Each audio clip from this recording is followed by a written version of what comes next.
Los saludo a todos y a todas. Agradecemos su presencia hoy aquí en este espacio y para ser muy puntuales vamos a dar inicio con nuestro trabajo del día de hoy. Vamos a trabajar hoy un tema muy interesante.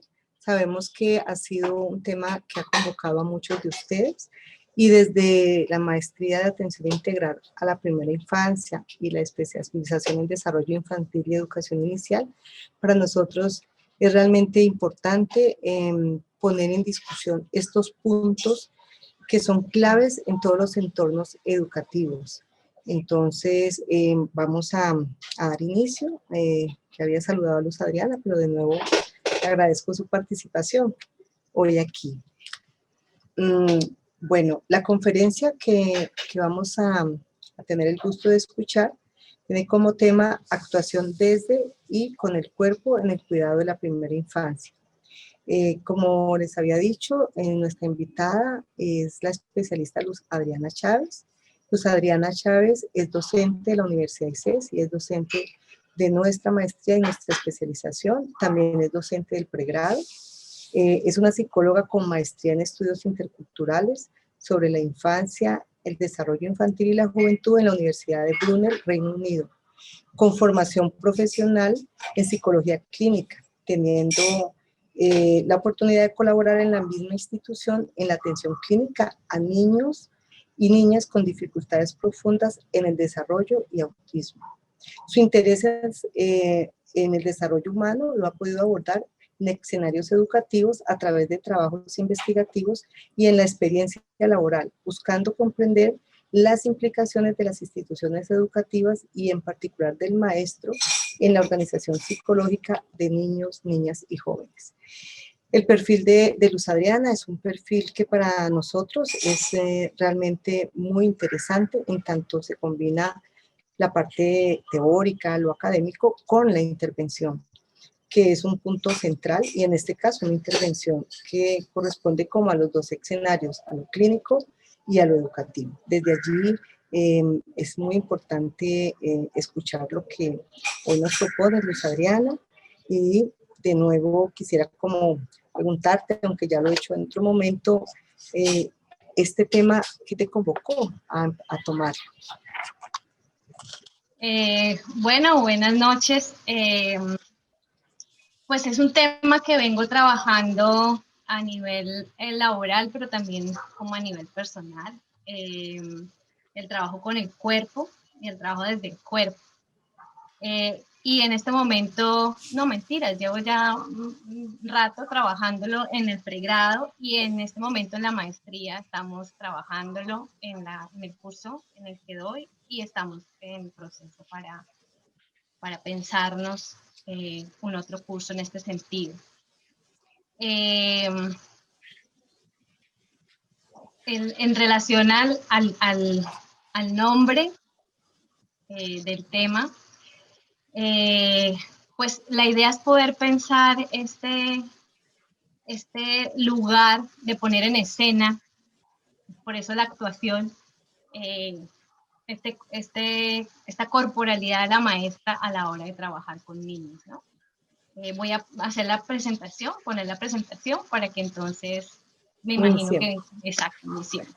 Bueno, quiero contarles como la estructura que hemos organizado. Luz Adriana nos va a acompañar con la presentación y ustedes están muy invitados a colocar todas las inquietudes y preguntas en el chat, pues para tener una interlocución siempre con ustedes. Y en el chat también hay información importante sobre los documentos que se están gestando aquí para que puedan tomarlos al final. Vamos a trabajar alrededor de 45-50 minutos y luego abriremos un espacio corto para preguntas. De todas formas, durante el transcurso de la charla podemos ir mirando las preguntas que puedan estar como acordes a lo que ustedes están como relacionando. Muchas gracias a las personas que nos están como conectados desde distintas partes. Tenemos personas de Nariño, personas de California, de Santa Marta, de Cali, Muchas gracias por estar aquí acompañando. Bueno, Luisa, Adriana, es todo tuyo. Bueno, muy bien. Entonces la invitación hoy es que podamos abrir el diálogo para poder reflexionar juntos sobre el lugar de la corporalidad del adulto cuidador y la implicación precisamente de este en la atención y cuidado de la primera infancia. Entonces, para ello voy a tratar de trabajar estos como dos objetivos que tengo aquí enunciados, y uno tiene que ver con la posibilidad que podamos reconocer al cuerpo como lugar y origen de la subjetividad. Esto en términos de una mirada sobre el desarrollo, y de allí podamos reconocer el cuerpo y sus manifestaciones como recursos imprescindibles en la atención y cuidado de la primera infancia. Es como más o menos el enfoque que organicé para que podamos hacer este diálogo conjunto. Bien.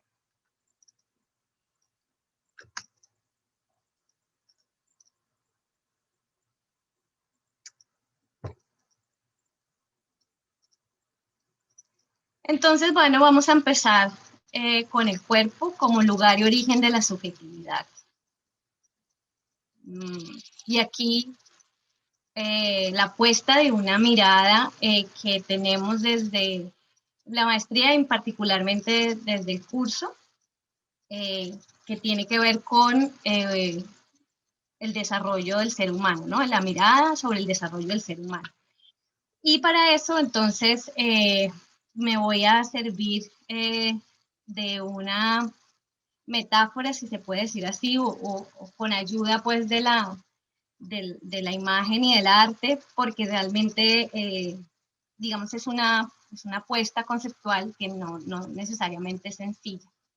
Entonces, en este sentido, voy a proponerles que esta imagen que estamos viendo aquí todos, en la que aparecen estas ondas, nos sirva como referencia para pensarnos, una referencia simbólica para pensar lo que les voy a proponer, ¿no? Empezando por que esta mirada sobre el desarrollo plantea de principio que nosotros al nacer no nacemos ya siendo humanos, nos volvemos humanos. Y en ese sentido,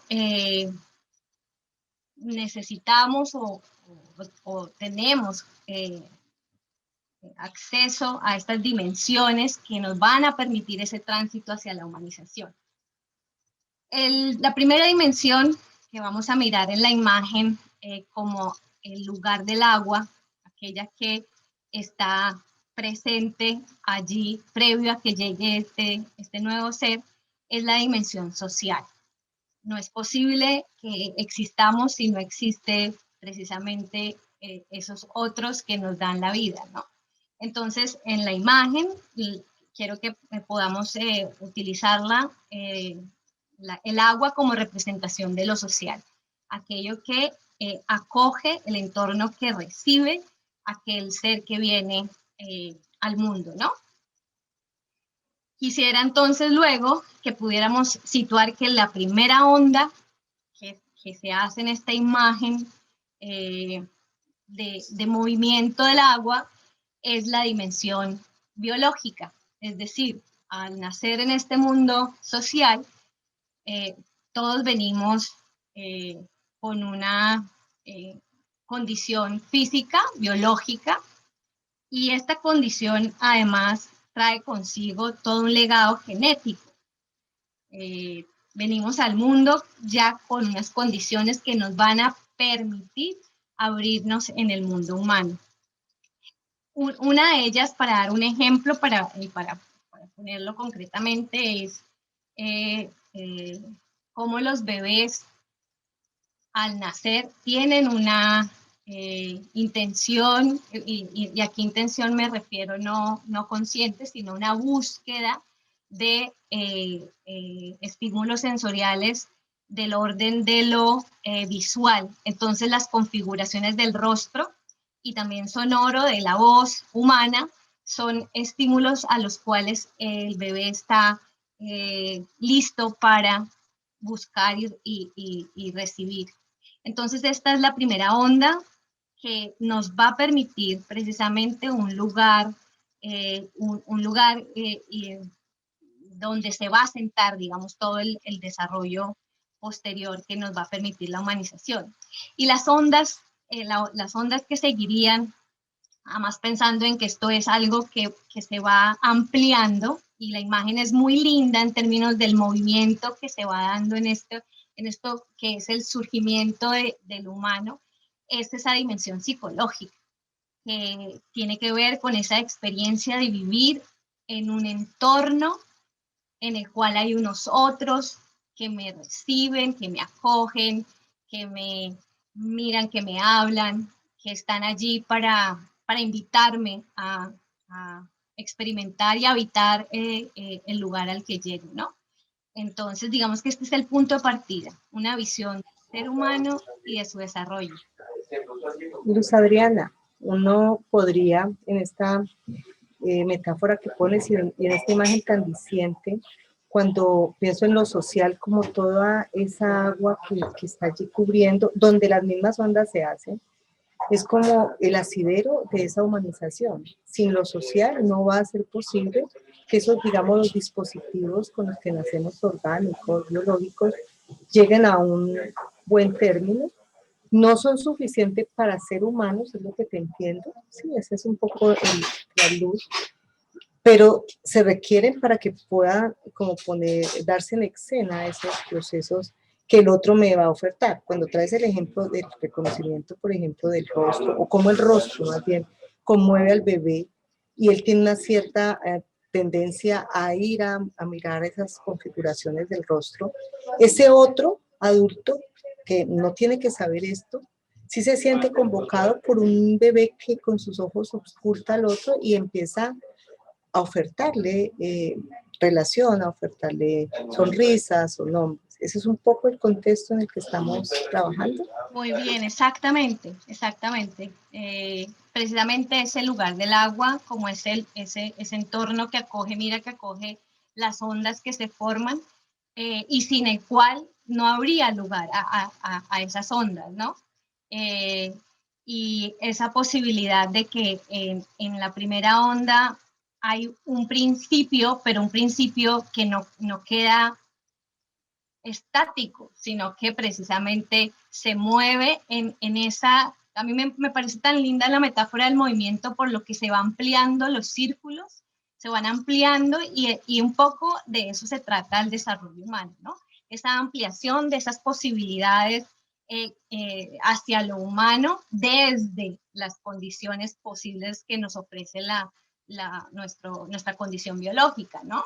Y es tan importante esto en términos del recién nacido, del bebé que está llegando al entorno y al cual puede acceder precisamente por sus posibilidades perceptivas, ¿no? Eso es algo que nos lo resalta María Eugenia Villalobos en su texto, en este texto que nos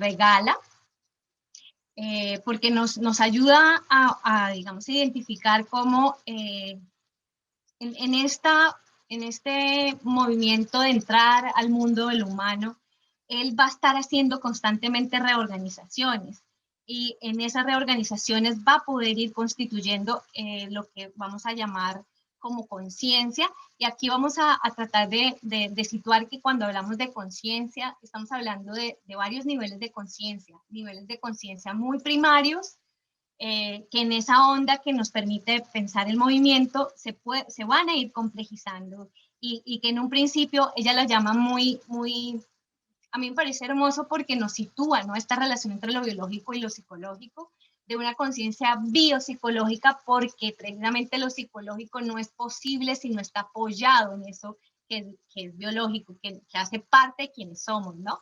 Y que por tanto nos ofrece todos estos elementos de la propiocepción, que nos permiten, ¿no?, esta percepción y de la percepción del entorno, que es posible gracias a estos sentidos y a estas posibilidades de la gama sensorial, en tanto lo visual, en tanto lo táctil. táctil, en tanto lo sonoro, en tanto lo olfativo, en tanto lo gustativo, que para el bebé son eh, detonadores o son facilitadores de toda esta experiencia que va a tener al nacer, y que está ávida, digo yo ávida en términos del organismo, de poder eh, pues entrar en contacto y poder habitar pues ese mundo lleno de tantos estímulos, ¿no? Y cuando hablo aquí de estímulos, son los estímulos sensoriales que están allí, puestos para él. No en tanto a que se estimule externamente, sino a que precisamente solamente el habitar, y pensémonos, por ejemplo, el habitar, qué sé yo, de este niño que escucha la voz de la madre, pero que también puede escuchar algunos ritmos del día, tanto en la mañana aparecen los pájaros, o en la ciudad aparece el ruido. Es decir, hay muchos estímulos sensoriales que todo el tiempo están teniendo en el curso del día, puestos allí para él, ¿no? Por ejemplo, el desayuno, el almuerzo, qué sé yo, ahí hay elementos de lo sensible, de lo sensitivo, perdón, que están para ese nuevo ser que habita ese lugar y ese entorno tan particular, ¿no?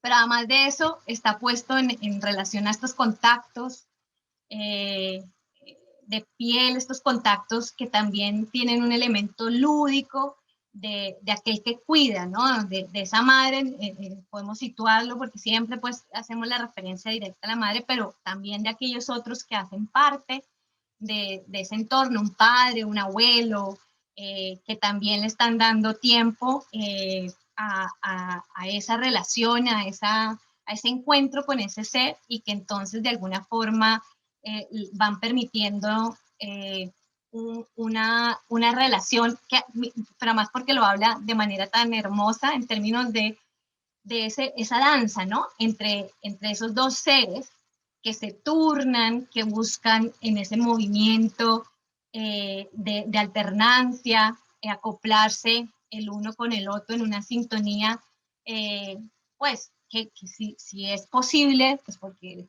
a veces no es tan romántico, si es posible sería un deleite de danza, ¿no? Allí, Luz Adriana, pensaba un poco cuando te escuchaba en todo lo que se ha gestado a partir de la política pública y de los espacios que se abren en los lugares de acogida para los bebés, que muchos llegan allí después de que sus madres terminan su periodo, pues que les dan para estar con ellos, ¿cierto? Eh, y pensaba en esa danza, ¿a quién le corresponde esa danza allí? ¿A quién le corresponde entrar en esa sintonía? Y que de alguna manera oír este tipo de conferencias nos pone, o me pone a mí a pensar lo necesario de encontrarnos con esta pregunta, porque aquí se está jugando, lo que yo te capto es toda esta humanización. Correspondería a esos primeros encuentros con el cuidador o cuidadora. De acuerdo, de acuerdo. Claro, y cuando hablamos de danza, no, nosotros no aprendemos a danzar, digamos, automáticamente. Esto no viene pues como por una receta ni por una codificación genética. El mismo maternal de las figuras primeras, pues que aparecen allí en referentes primeras para el bebé, es también un encuentro que implica tiempos, que implica miradas, que implica escuchas, que implica una temporalidad para poder reconocer en la interacción cuál es el baile que estamos bailando. Entonces, cuando tú lo hablas así y nos interrogas sobre cuando se termina ese espacio que te da por temporalidad digamos, la licencia, y entonces debo abrirme a ese otro espacio, necesariamente la pregunta queda en cómo se seguiría esa danza en este otro espacio. y quienes están a cargo, pues obviamente el espacio tendrían que estar pensando en cómo entrar a reconocer cómo me sincronizo, respondo al ritmo, ¿no? De cada bebé. Se supone que cada bebé tiene ritmos que pueden de pronto algunos ser similares, pero no necesariamente, ¿no? Y esto nos lleva muy bien a la pregunta que tú haces. Finalmente, en el interior de la familia estoy en el ritmo que puedo tener con el bebé, pero en una institución, pues ahí se juegan otros ritmos también, y hablándolo en términos de la misma, de los ritmos institucionales, ¿no? Que es distinto realmente, de acuerdo. De acuerdo. Antes de que continúes, pues porque bailado, ¿no? En términos de poder seguir cualificando esta idea del encuentro con el otro y de esta danza, Calmels es un autor que me gusta mucho porque logra situar en palabras sencillas, pero también muy profundas, esta sensibilidad. Que me gustaría traer también a la vez de Calmers esta idea que nos plantea Español, Silvia Español, de la parentalidad intuitiva para situar esto que aparece y que surge, digamos, en términos de lo que le ponemos artístico y de lo bello cuando hablamos de la danza,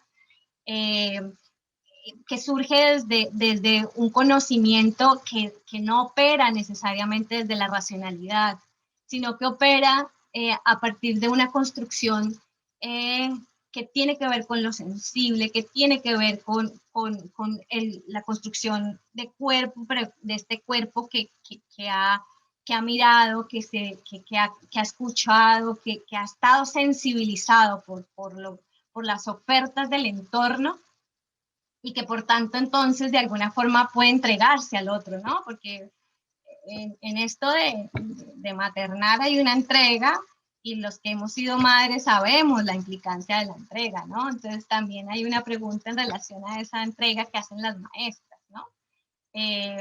Y que mira lo que puede implicar en esta mirada de un abuelo con un bebé, en ese contacto y en todo lo que pudo haber agenciado ese bebé en términos de ese movimiento, de manejar el cuerpo todavía en proceso, y de acercarse en la mirada hacia los ojos del otro, pues es realmente bello, ¿no? Y de esto nos habla un poco Calmers al citar a Wallon, cuando habla de ese mimetismo, de esas expresiones, ¿no? Que ofrece esa madre y que recibe ese bebé, que de alguna forma no solamente le atrae, le cautiva, ¿no?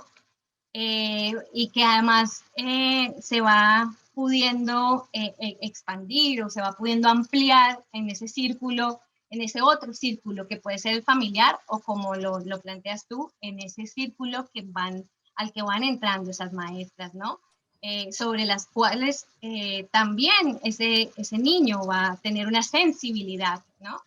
En toda su experiencia, pero en toda su capacidad sensible que trae. Es que el bebé y el niño pequeño tiene una sensibilidad que es la que guía su construcción psicológica, y obviamente el entorno tiene la posibilidad de potenciar esa sensibilidad con la que venimos todos, y de hecho que podemos continuarla si nos damos cuenta, si somos más sensibles también a esta condición de lo humano, ¿no? María Eugenia y otros autores nos hablan de las tesis como concepto para catalogar, para poder dar lugar a la importancia de esta apertura sensible ante el mundo que nos recibe, ¿no? Apertura sensible a todos los estímulos aquí en términos de los ofrecimientos, ¿no? De los ofrecimientos que están allí todo el tiempo, porque es así, la luz, el sonido, el olfato, están todo el tiempo allí y podemos estarlos de alguna forma disfrutando, ¿no? Creo que... En relación a esto, Luz Adriana, hay unas participaciones en el chat que te quiero compartir. De Julie Cordero: la caricia es uno de los contactos más frágiles y a la vez más ricos en estímulos sensoriales para los bebés, niños y seres humanos. También nos dice Kelly Suárez: otros de los estímulos en primera infancia son aquellas canciones o arrullos que facilitan el fortalecimiento del vínculo entre padre e hijo, especialmente a los bebés.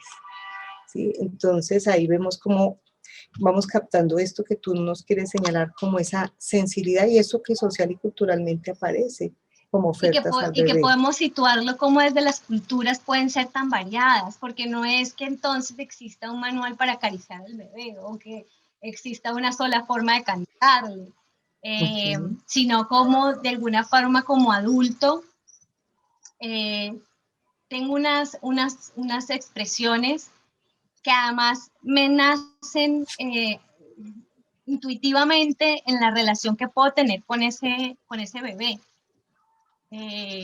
Y a veces también pueden surgir más con unos que con otros, porque precisamente ahí también aparece lo humano, ¿no? En términos de la forma en que yo me vinculo con ciertos sujetos más que con otros, ¿no? Y la importancia también de ser conscientes de ello cuando realmente trabajamos con primera infancia, ¿no? Entonces, lindo esto que trae el público en relación a los cantos y a estas estímulos, vuelvo y digo, desde la sensibilidad y no por el estímulo en sí, sino porque en ello hay un deseo de entrar en contacto con el otro, un deseo de comunicar, un deseo de recoger con la voz, porque esa es como la imagen que se me viene. Yo recojo con la voz cuando canto estos arrullos, ¿no? Es una forma de tocar al bebé desde esta otra dimensión que puede ser el de la voz, ¿no? Lindo, sí, me parece muy lindo lo que nos comentan. Bueno, y entonces obviamente esto nos lleva a nuestro tema en términos de cómo el cuerpo de la maestra y sus manifestaciones son recursos imprescindibles, son realmente una oportunidad para la maestra, pero también para ese niño, de poder ser atendido y cuidado en la primera infancia. Y esto pues obviamente nos pone sobre la mesa esta idea de que la maestra y los maestros ponen su cuerpo al servicio del cuidado y la atención de los niños y niñas de la primera infancia. Y poniendo el cuerpo, ponen su historia subjetiva, ¿no? Por eso hablamos de corporalidad. Cuando hablamos de corporalidad estamos hablando de una construcción. Y estamos hablando de esa construcción que también fue organizada como lo vimos, digamos, en las diapositivas anteriores, ¿no? Ella también tuvo que haber sido recibida, también tuvo que haber sido cuidada. Y desde ese lugar es que también está poniendo su cuerpo, ¿no?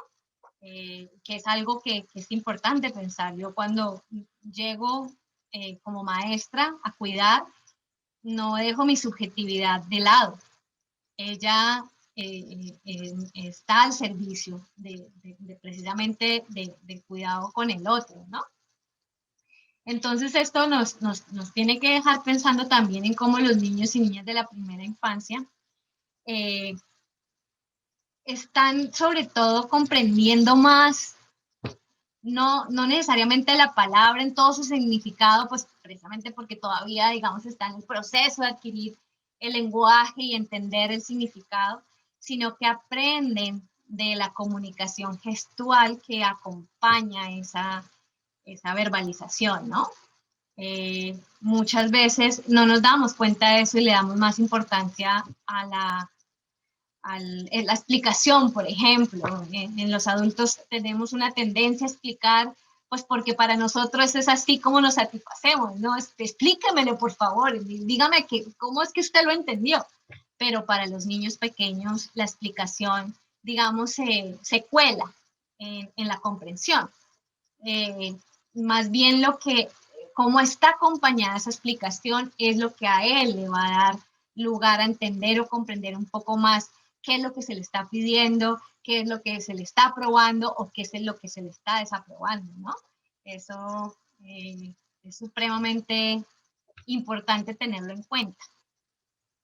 En este sentido, el cuerpo y las manifestaciones del gesto corporal del maestro y maestra son el referente más cercano para el niño, bebé y niño, anteriormente, para comprender la situación, lo que acontece en ese entorno, ¿no?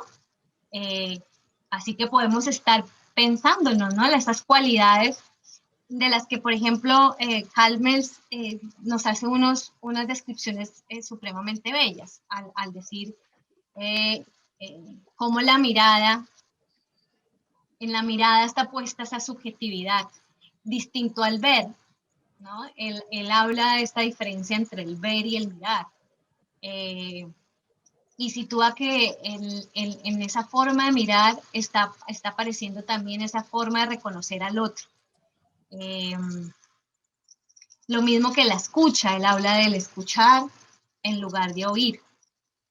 Nuevamente en términos de que el oír puede ser solamente una voz que aparece allá, la escucha es poniendo el cuerpo, ¿no? Es poniendo el cuerpo y mi presencia para poder entender un poco o encontrar la necesidad del otro, ¿sí?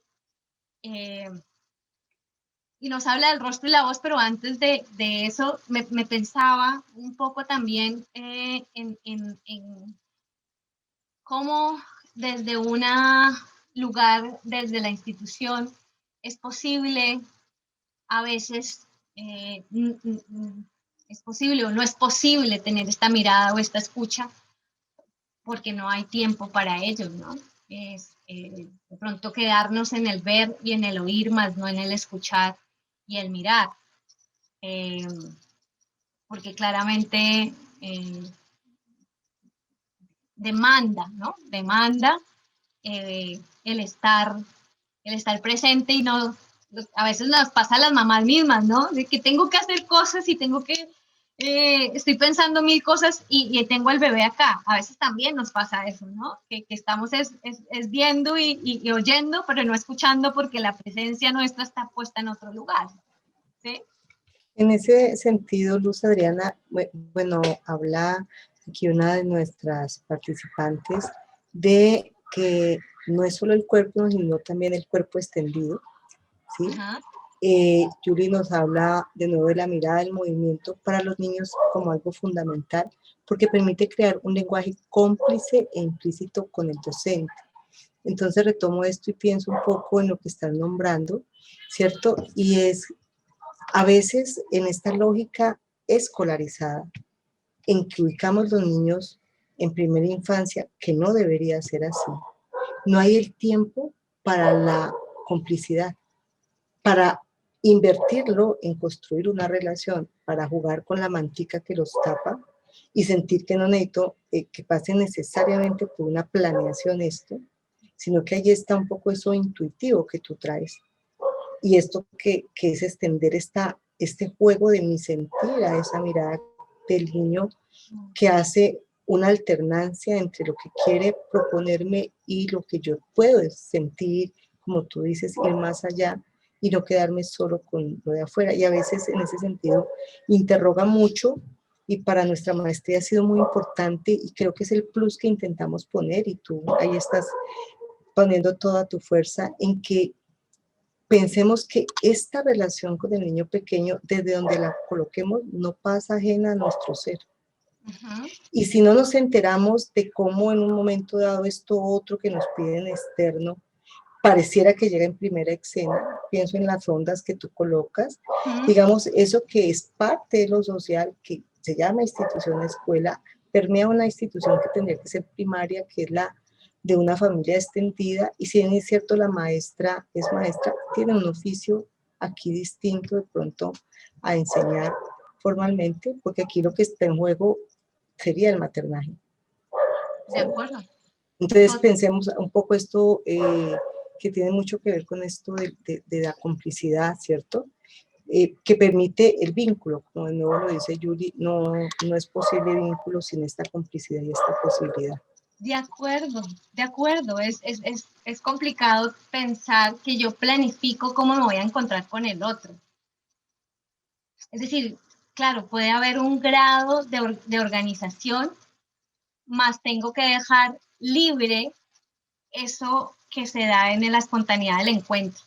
Qué sé yo, en la mañana voy a poner, pues pensándome como en el espacio de un ritmo, es la hora de alimentación, listo, en la planificación sabemos que es la hora de la alimentación, pero la alimentación podría tener precisamente ese lugar del encuentro de lo que allí puede haber, ¿no?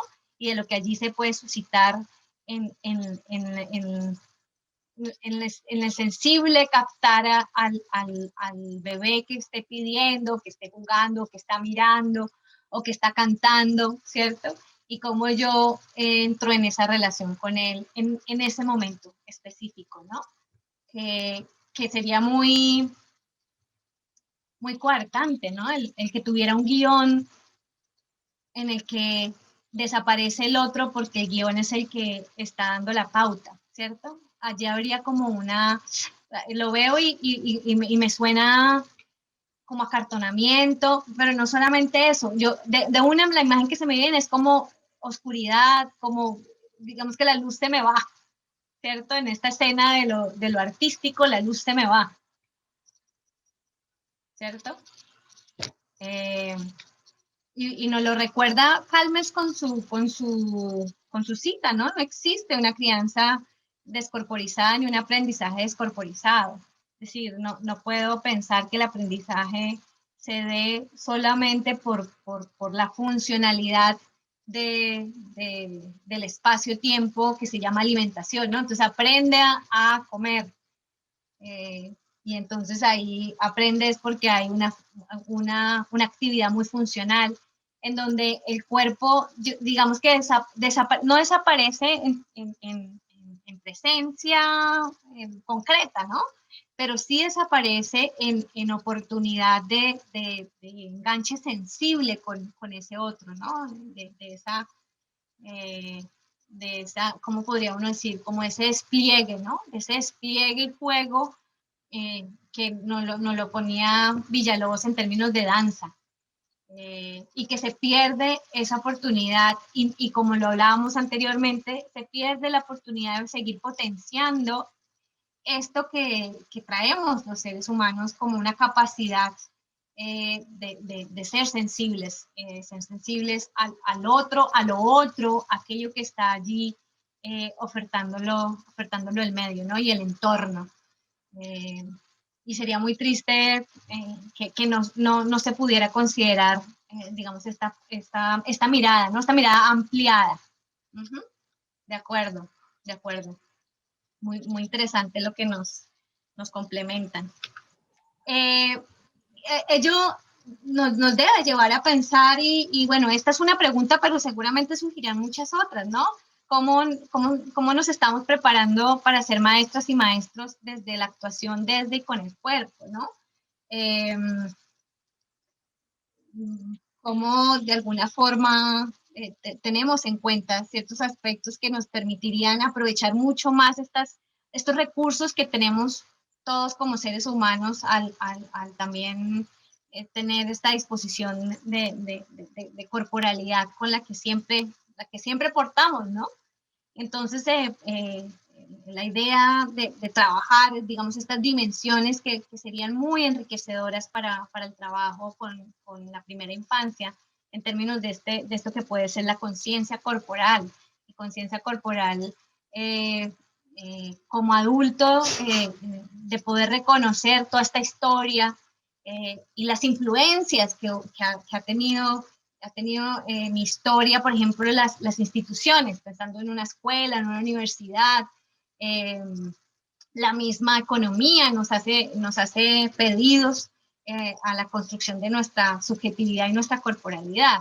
Entonces se vuelve interesante poder hacer este trabajo que le permita volver y hacer conciencia sobre esos ritmos propios, sobre esta mirada, sobre esta escucha, que a veces ni nos damos cuenta. Es bonito, por ejemplo, en las clases que tengo con estudiantes de pregrado, que a propósito por ahí vi a una estudiante que me alegra verla, que está aquí. Uno de los trabajos que es bonito que ellos reconocen es sentir el ritmo propio, ¿no? Y darse cuenta a veces que pueden ser ritmos acelerados o ritmos más bien muy, muy lentos. Y jugábamos el probar estos otros ritmos en los que no ha sido parte de mi historia y nos lo probamos, a ver qué se siente, ¿no? Y esto lo ligo pues también con este reconocimiento del propio mundo emocional que tenemos. Al darme la posibilidad de hacer una vuelta sobre mí mismo y poder reconocer todo aquello que he constituido, que he construido y que, digamos, a veces no tengo el tiempo de darme esos espacios para poderlo sentir, vivenciar, hacer un poco de conciencia como al respecto, ¿no? Y con todo esto que estamos trabajando, pues obviamente se nos devuelve sobre la pregunta sobre la propia historia de cuidado, ¿cierto? Es decir, cuidamos de alguna manera con trazos, porque no es que repliquemos exactamente, nuestra subjetividad nos permite hacer esas construcciones que pueden alejarse completamente o retomar aspectos de la forma en que fuimos cuidados, ¿no? Este es otro de las apuestas que podría uno trabajar para hacer ese reconocimiento, pero que además él le permita a ese adulto que cuida, yo pensaría como tener un poco, sentirse un poco más tranquilo en la oferta que hace al cuidar al otro y prestar su cuerpo como ese territorio lúdico de juego, de oferta emocional, ¿sí? Entre uno y otro, pero que además también acoge, ¿no? Las emociones de los niños. Y esto plantea también el que si acojo la emoción del otro, la pregunta sobre cómo he acogido mis propias emociones, ¿cierto? Ahí hay un elemento que nos demanda una pregunta importante que yo la ubico en este planteamiento desde la ética del cuidado, ¿sí? Cómo nosotros como los agentes cuida la primera infancia, digamos, nuestra ética parte también del propio autorreconocimiento, ¿no? Necesito volver sobre mí, volver un poco sobre mi historia para reconocer aquellos trazos que me han permitido llegar a ser quien soy. Vuelvo y digo, nosotros como cuidadores adultos no dejamos la subjetividad a un lado, la ponemos al servicio de los otros. Entonces, por tanto, esto implica un cuidado muy, muy propio.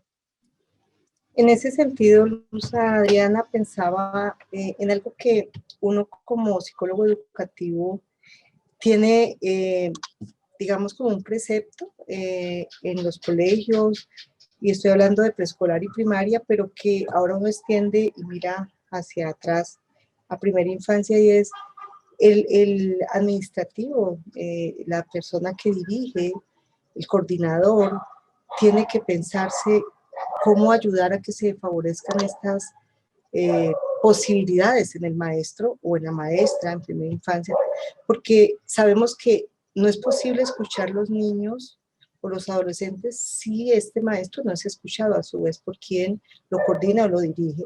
Y pensando esto hacia abajo, uno diría, Necesitamos espacios en que la formación no parta solo de lo racional, solo de lo académico, sino también de una postura que vuelva un poco a esos tips que nos traes allí, a esa posibilidad de, no, incluso en el dolor de no haber sido muy acompañado, encontrar maneras con las que uno ha hecho invenciones para salir de esos dolores, porque tenemos invenciones, hemos construido. A propósito, hay dos elementos que nos colocan aquí en el chat, que te los quiero como compartir. De Julie Cordero: a mi modo de ver, los docentes debemos dejar de preocuparnos más por un currículum y sí en crear y desarrollar relaciones auténticas con los niños desde el desarrollo humano más que académico. O en su defecto, aprovechar el juego como herramienta pedagógica para desarrollar estos vínculos reales, espontáneos y naturales. Maribel Girón nos plantea: el cuerpo del adulto debe ser un espacio lleno de posibilidades desde la tranquilidad que le permita al niño entender lo que sucede con la subjetividad del otro y con la propia. Maribel plantea algo que me parece también que es un acento que hemos trabajado hoy, y es poder explicarle al niño lo que sucede a veces en lo caótico que puede ser un día, puede generar tranquilidad. O sea, si no logramos parar el mundo en muchas cosas, podemos parar nosotros y devolvernos a esos ojos que nos interpelan muchas veces, ¿cierto? Y nos interpelan y nosotros a veces no nos enteramos por el afán de otras cosas. Luz Adriana, unas frases finales para cerrar nuestro encuentro, que ha sido muy, muy enriquecedor. Sí, de acuerdo. Yo pensaba en dos cosas de lo que nos comparten y me compartiste, y es que a veces llegar al momento adulto ha implicado dejar muchas cosas, y lo pongo en términos de la sensibilidad y de aquello que hemos nombrado que se da tan fluidamente en la infancia, ¿no? Y que entonces vale la pena darle un lugar tan importante, diría yo, como el de la formación académica y racional, ¿cierto? Porque es que yo puedo llegar con muchos conocimientos y haber sido muy buena, pero a la hora de poner mi cuerpo y de jugar con ese otro, realmente me siento impedida. Y esto me parece tremendamente doloroso en términos de sentir que yo puedo haberme graduado o tener una maestría o qué sé yo, y tener esta dificultad tan profunda a la hora de encontrarme con ese otro. Por eso las posibilidades de poder hacer ese trabajo corporal, de poder poner el cuerpo para trabajar estos aspectos y volver sobre aquello que obviamente hizo parte de mí, que es como volverlo a despertar, y que pueda florecer para el encuentro y ser realmente un recurso, pero supremamente potente y hermoso. Y en ese sentido, lo anudo con lo que tú hablabas de la misma institución. Si yo estoy con una misión que pretende atender y cuidar a los niños, mi postura ética debe ser como también cuido a ese cuidador y le doy esos espacios en donde pueda entrar en conexión con esa sensibilidad que necesita en la infancia en ese momento. Creo que es fundamental, y aquí estoy hablando de una posición también ética de la misma institución. Esto es de un lado y del otro lado, como para cerrar precisamente con esta apuesta, y es yo como adulto y como institución, voy a ponerlo ahí también, como adulto y como institución debo saber y ser consciente de la forma en que estoy viendo al otro y estoy tratándolo. Y aquí el ver que es distinto al que nos hablaba Calmers, porque aquí en el ver está un poco esa concepción de quién es ese otro. Y esa concepción hay que trabajarla, y esa concepción hay que hacerla consciente, y esa concepción hay que leerla desde la forma como yo me acerco con mi corporalidad, con mi forma de tocar, con mi forma de mirar, con mi forma de escuchar. Hay que interrogar al cuerpo, porque el cuerpo está hablándonos de esas concepciones construidas de manera inconsciente, no tan racional, y ponerlas en conjunción con aquello que es la construcción, obviamente desde lo conceptual y de lo racional. Ahí hay un entramado también muy hermoso, ¿no? Entonces terminamos diciendo construir otredad significa reconocer y dar legitimidad al rostro y a la voz del otro. Esa es la vuelta que se nos tiene que dar, digamos, ¿sí? La pregunta con la que tenemos que irnos y seguir trabajando, porque son profundidades, esto es un constante camino que se puede vivir de maneras, como tú dices, de pronto de maneras fuertes, porque implican interrogantes, implican de pronto enfrentar situaciones también difíciles, pero como tú dices, y yo en eso también me sitúo, me encanta Cyrulnik cuando sitúa que no existen destinos fatales, a pesar de que ha habido historias infelices, sino la oportunidad, si puedo salir del lugar de la víctima y de la victimización, a tener estas reorganizaciones con recursos desde lo narrativo, desde lo artístico, desde la oportunidad de reorganizar nuevas formas de narrarme a mí mismo. ¿Sí? Muy, muy interesante, muy bella esta apuesta, que me parece que recoge elementos muy sensibles, Luz Adriana, y retomo algunas frases para poder como cerrar este encuentro tan cálido. Además, donde muchos de nuestros invitados han respondido de una manera muy interesante. Tenemos muchas personas que nos han escrito.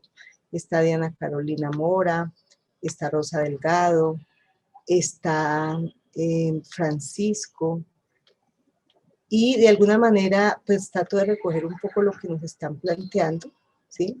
Y es todo este elemento de la corporalidad, de ese cuidador inicial, de esas marcas que pueden quedar, de esa necesidad de conversar, y traigo esto del entorno que me parece importante y lo discutimos mucho tanto en la maestría como en la especialización, y es que los entornos de los niños son cercanos y lejanos, ¿sí? Por eso es tan importante desde la cabeza hasta el último de los sujetos que interviene con un niño, saber que tenemos allí un efecto muy potente. Y ese efecto hay que, como tú dices, potencializarlo. Porque hay historias difíciles, pero ¿cuántas de ellas una apuesta educativa de socialización primaria que oferte vías de apertura pueden transformar o dar fuerza a esa resiliencia? Es pensárnoslo allí. En ese sentido, digamos que la discusión continuaría, y creo que nuestra apuesta sigue siendo: si estamos interviniendo con primera infancia, tenemos que pensarnos. Y pensarnos subjetivamente es también saber que somos cuerpo, y cuerpo que interactúa con el otro, con el bebé. Muchas gracias, Luz Adriana, muchas gracias a todos ustedes. Los invitamos a seguir acompañándonos en estos webinars. Los hacemos desde la maestría de atención integral a la primera infancia y la especialización en desarrollo infantil y educación inicial. La búsqueda es hacer también comunidad. Obviamente los invitamos a participar de nuestros programas. En el chat están como todos los elementos que los pueden ayudar a situar la información necesaria, pero también es una discusión abierta al público, porque si esto llega a distintas partes, pues de granito en granito vamos armando una propuesta que gesta un cambio en la relación con la infancia. Gracias, Luz Adriana. Gracias a ustedes. Ahí estaba escribiéndole en el chat a todos que muchas gracias por la escucha. Realmente, como tú dices, es una posibilidad también de encontrarnos, ¿no? De encontrarnos y escucharnos. Entonces, lindo ver varias personas aquí conocidas. Y muy agradable haber estado aquí compartiendo. Muchas gracias, y gracias a todos y a todas.